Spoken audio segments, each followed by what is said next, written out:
এর আগে জানিয়েছিলাম জুলাই গণ অভ্যুত্থানে রাজধানীর রামপুরায় আহত রিকশা চালক ইসমাইলের অবহেলাজনিত মৃত্যুর অভিযোগে এক চিকিৎসক সহ 5 জনকে আদালতে পাঠানো হয়েছে। এ নিয়ে আরও বিস্তারিত জানবো। রামপুরা থেকে যোগ দিচ্ছেন সহকর্মী আনোয়ার সাদাত নূর। এই যে এই ঘটনা পেছনে আসলে কি বলছে হাসপাতাল কর্তৃপক্ষ, কি বলছে, আর যাদেরকে আটক করা হয়েছে তাদের আদালতে কখন তোলা হতে পারে?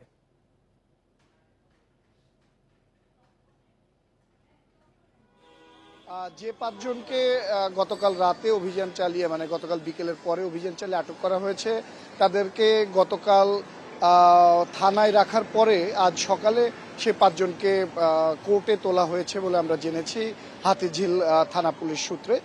আমরা যে ঘটনায় এই পাঁচজনকে আটক করা হয়েছে সে ঘটনাটা কিন্তু জুলাই আন্দোলনের সময়ের ছিল 19শে জুলাই। সেই গণ অভ্যুত্থানে পুলিশের গুলিতে আহত হয়েছিলেন ইসমাইল নামের এক রিকশা চালক। এই রামপুরা এলাকায় সেদিনের সে ঘটনা ছিল। পরে সেই ইসমাইল আহত রিকশা চালক একটি বেসরকারি হাসপাতালের দ্বারপ্রান্তে এসেছিলেন যে চিকিৎসার আকুতি জানিয়ে, কিন্তু সে সময় সেই রিকশা চালকের চিকিৎসা দেওয়া সম্ভব হয়নি।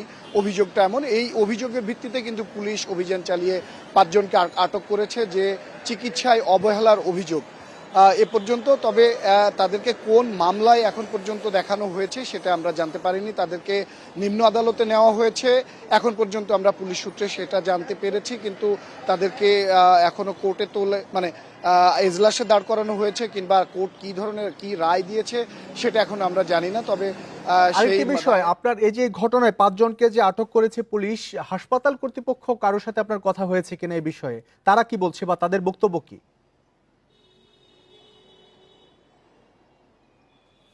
আসলে হাসপাতাল কর্তৃপক্ষ কিন্তু এই অভিযোগটি পুরোপুরিভাবে মেনে নিতে চাইছেন না। তারা বলছেন যে তাদের কাছে এর পাল্টা যুক্তি আছেন যে অভিযোগ দেখানো হচ্ছে ঘটনাটি এরকম ছিল না বলে তারা দাবি করছেন যে ঘটনাটি অন্যভাবে ছিল, তখন একটি জরুরি পরিস্থিতি ছিল।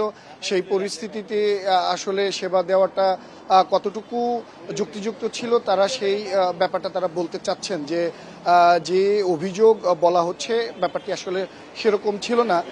আমরা পুরোপুরিভাবে হাসপাতাল কর্তৃপক্ষের সাথে কথা বলার চেষ্টা করছি।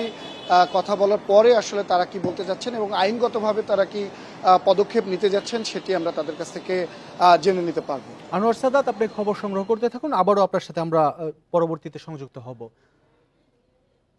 হাজারীবাগের ফিনিক্স ভবনটিতে এ নিয়ে